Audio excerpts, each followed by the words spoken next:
I am 89 years old, and I am sitting in a chair that I did not choose. It is a recliner, wide, padded, positioned close to the window so I can see the yard without having to walk to it. My daughter bought it for me 3 years ago, right after I came home from the hospital. She thought it was a gift, and maybe it was. But every time I lower myself into it, every time I feel the armrests take my weight because my legs cannot do it alone anymore, I think about the man I used to be. I think about the man who would have refused this chair, who would have said he didn't need it, who would have been embarrassed to own something that said, so quietly and so clearly, that his body had given up on him before he was ready to give up on the world.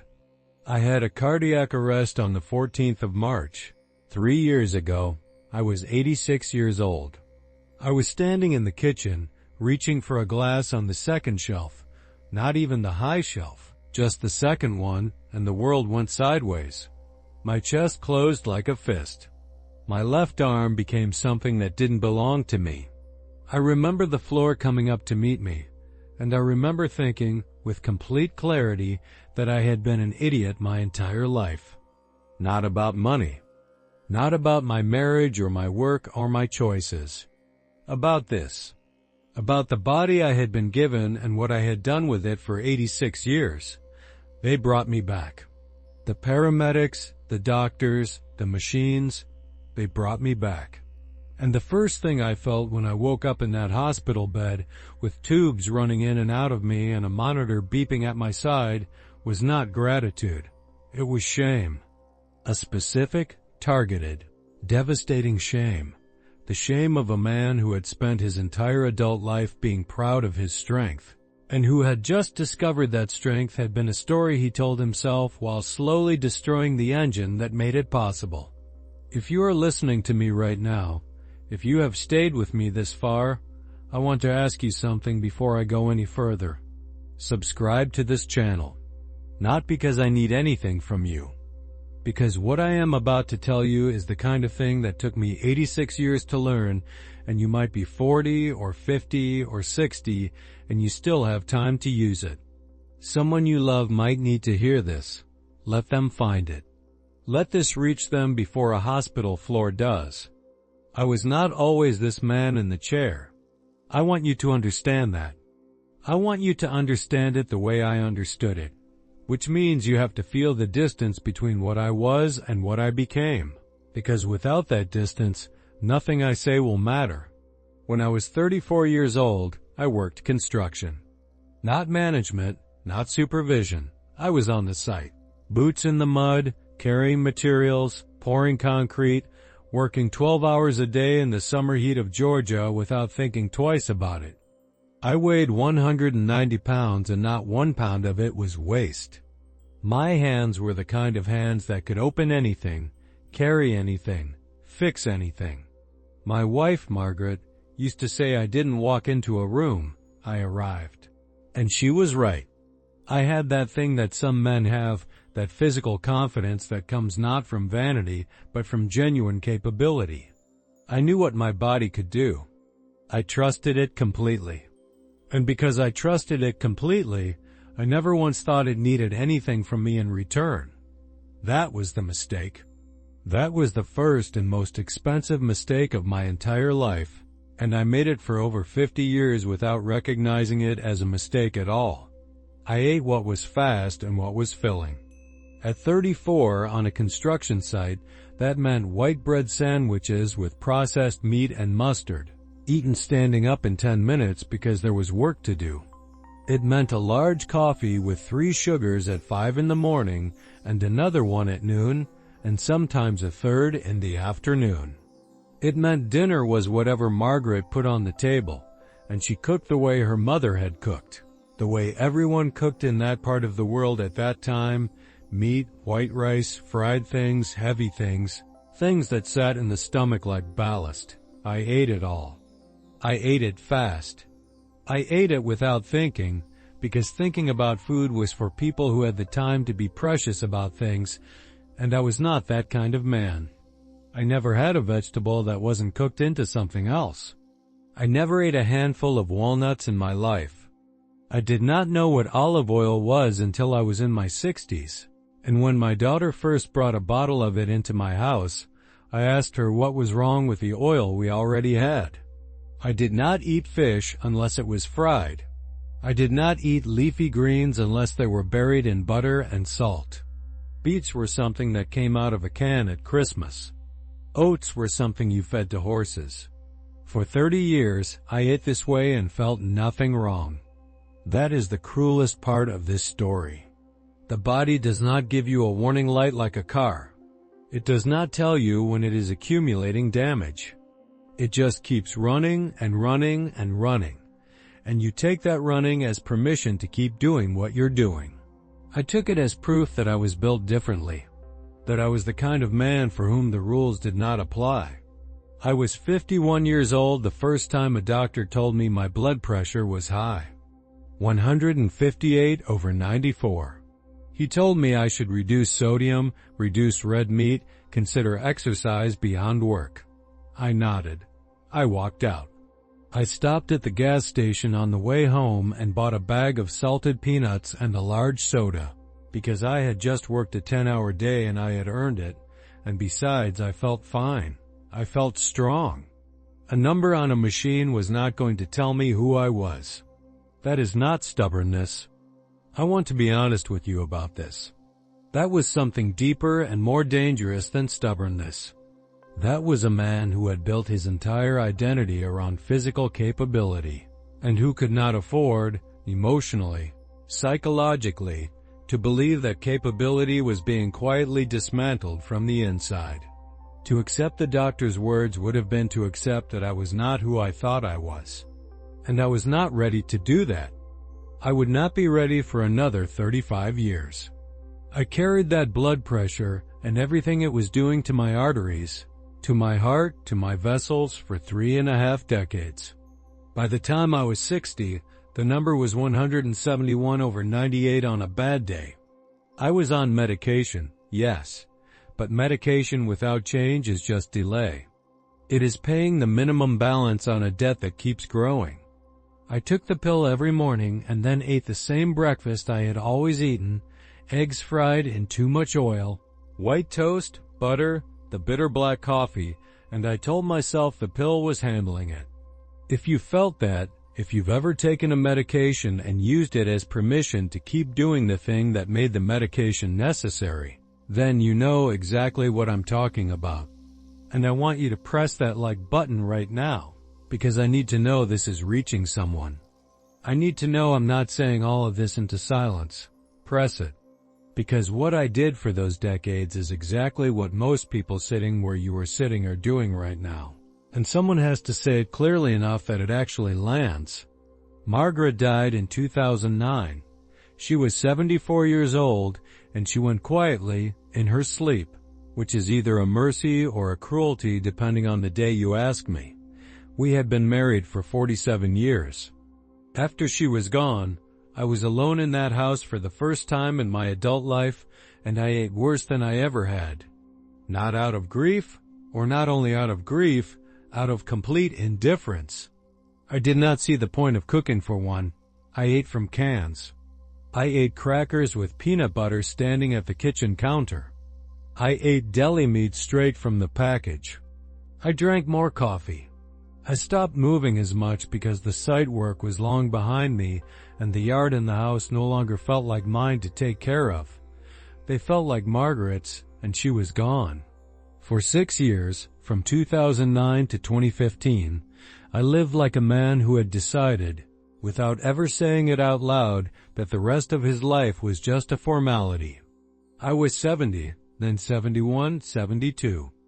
I gained weight I had never carried before. My ankles swelled at the end of the day. I woke up at 3 in the morning with my heart doing something strange, a flutter, a stutter, a hesitation, and I lay in the dark and waited for it to pass and told myself it was nothing. It was not nothing. It was my heart trying to tell me, in the only language it had, that I was running out of time to treat it like it mattered. There are people who need to hear this and who will not hear it in time, and some of them are people you care about. That is why I'm asking you to subscribe to this channel before we go any further. Not for me, for them. So that when they need this, you can send it to them. So that this conversation does not disappear when we are finished here. Subscribe. Let it stay somewhere they can find it. By 2018, I was 81 years old. My son, David, had started coming over twice a week to help with things. At first it was the yard, then it was the groceries. Then it was driving me to appointments because my reaction time had slowed and I did not trust myself on the highway anymore. I accepted all of this with a silence that I told him was dignity, but which was actually a very specific and unrelenting humiliation. Every time David carried my groceries inside, I felt something in me that had no clean name. It was not just embarrassment. It was the collapse of an image I had spent 60 years building. I was the man who carried things. I was the man who drove. I was the man who did not need. And now I needed, and the need was growing, and I could see no floor to it. I did not connect what I ate to what was happening to my body. I knew, abstractly, that diet mattered. But diet felt like something you addressed when you were trying to get healthy, and I had stopped thinking of myself as someone who was trying to get healthy. I thought I was just old. I thought this was what old looked like. I thought the swelling and the fatigue and the irregular heartbeat and the shortness of breath climbing my own front steps. I thought that was just the price of time. It is not. I know that now. But I did not know it then. The morning of March 14th, 3 years ago, I was 86. I had not slept well. I had eaten the night before a meal that I am ashamed to describe, leftover white rice from a takeout container, cold, eaten without reheating because I did not feel like standing at the microwave, followed by 4 or 5 crackers with a thick layer of butter, followed by a glass of whole milk. I had taken my blood pressure pill. I had gone to bed. In the morning I had my coffee. I stood up from the kitchen table. I reached for the glass. And then I was on the floor, and the world was a sound I was moving away from. I spent 11 days in that hospital. I had a stent placed. I had conversations with the cardiologist who spoke to me not like I was fragile, but like I was someone who had simply, for a very long time, not been given the right information. He was a young man, 40, maybe, and he sat at the edge of my bed and he said, very plainly, your heart did not fail you. You failed your heart, and there is still time to change that if you want to. He was the first person in my life who gave me a path instead of a prognosis. I decided to take it. Now I want to tell you what I do now, what I eat now, what I changed, because this is the part that might still save you something. Not everything. I cannot give you back what I lost, but something. The first thing I stopped was the thing I would never have predicted mattered. I stopped eating processed food in the mornings. For 60 years, my breakfast had been toast, butter, eggs fried in oil, and coffee with sugar. The morning after I came home from the hospital, my daughter brought me a bowl of oats, cooked with water, with a handful of blueberries, with no sugar. I ate it like a man doing penance, because that is exactly what it was. But within 3 weeks, the morning swelling in my ankles was less. My blood pressure readings in the morning, which my daughter was now taking every day, dropped from 163/91 to 148/86 in 3 weeks. From changing one meal, I had spent 35 years on medication that moved that number by less. One meal. Every single morning for 60 years I had chosen the thing that was slowly closing my arteries, and I had not known, or had not wanted to know, that the alternative was sitting right there, simple and cheap and available. The second thing was sardines. I know how that sounds. I resisted it for 2 months after the hospital. My daughter put a small plate of sardines on the table, the kind packed in olive oil, and I looked at her the way you look at someone who has lost their mind. But she had been reading, and the cardiologist had confirmed it. And eventually I ate them because I was a man who had already proven that his own judgment was not to be trusted. The omega-3 in those fish, the way they work on inflammation, on the vessels, on the blood, I cannot explain it to you in medical terms because I am not a doctor. I am just a man who started eating sardines 4 times a week and whose cardiologist, at the 6-month checkup, told me my triglyceride levels had come down by more than 30%. 30%. From fish, from the thing I had mocked my entire life as food for people who had no other option. The third was spinach and kale, dark leafy greens that I had spent 86 years successfully avoiding. They went into everything. My daughter blended them into things so I could not taste them. She put them in eggs and soups and the oats, yes in the oats and no, you cannot taste it, and yes, it matters. The potassium in those greens does something to blood pressure that I can only describe as the body exhaling. It is as if the vessels loosen. I have been eating dark greens every single day for 3 years, and I am not going to pretend it tastes like the fried food I used to love, because it does not. But my left ventricle is functioning at a level my cardiologist called, at my last appointment, remarkable for a man of my age. Remarkable. That is a word I had not heard applied to my body in 40 years. The fourth was beets. Raw, roasted, juiced, I have had them all. What beets do for blood flow, for circulation, for the heart, the nitrates in them convert in the body into something that opens the vessels wider, that lets the blood move the way it is supposed to move. I was a man whose vessels had been narrowing for decades. 3 years of beets is not a cure, but it is a contribution. And I have become a man who believes in contributions, because I no longer have the luxury of waiting for miracles. The fifth was walnuts, a small handful every day. 14, 15 walnuts. I count them, because I have become someone who counts things, who pays attention, who notices. The research on walnuts and cardiovascular health is not new. It has been there for decades, available to anyone who went looking. I did not go looking. I did not go looking for anything because I was convinced I already knew everything I needed to know about my own body. That conviction cost me 30 years of damage that no handful of walnuts can fully undo. But it can slow what is still happening. And slowing is everything at 89. The sixth was olive oil, the bottle my daughter brought into my house in my 60s, that I looked at with suspicion. I go through a bottle every 3 weeks now. It replaced every other fat in my kitchen. It is on everything. The anti-inflammatory properties of real olive oil, the way it works on the lining of the blood vessels. I think about this every time I pour it, because I think about what my vessels looked like before. I think about 60 years of butter and frying oil and the things I ate without a second thought. And I think about how simple this trade was. How it cost me nothing except the willingness to change.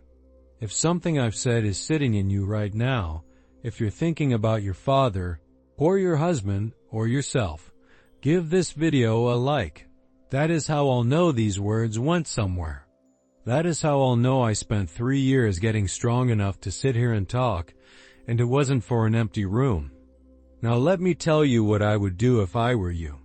If I were 40 or 50 or 60, if I had the years you have, the meals you still have time to eat differently, the mornings you can still change before a hospital changes them for you. I would start with breakfast.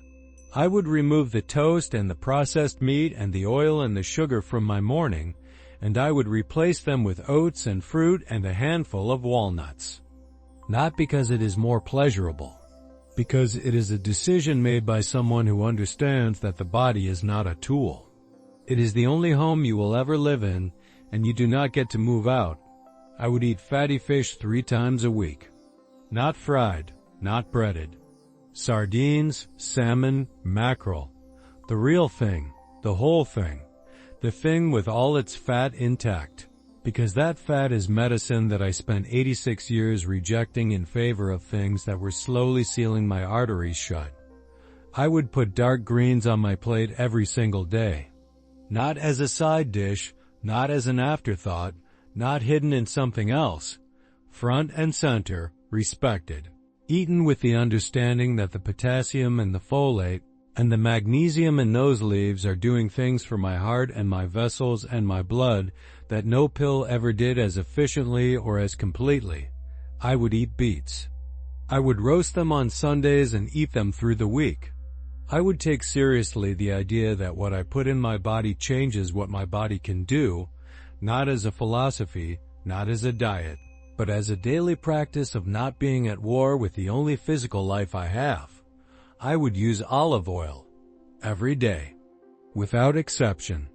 I would pour it on things that do not need it, and I would not apologize for it, because I spent 60 years pouring things on my food that were slowly closing my arteries, and I owe my vessels at least that much respect.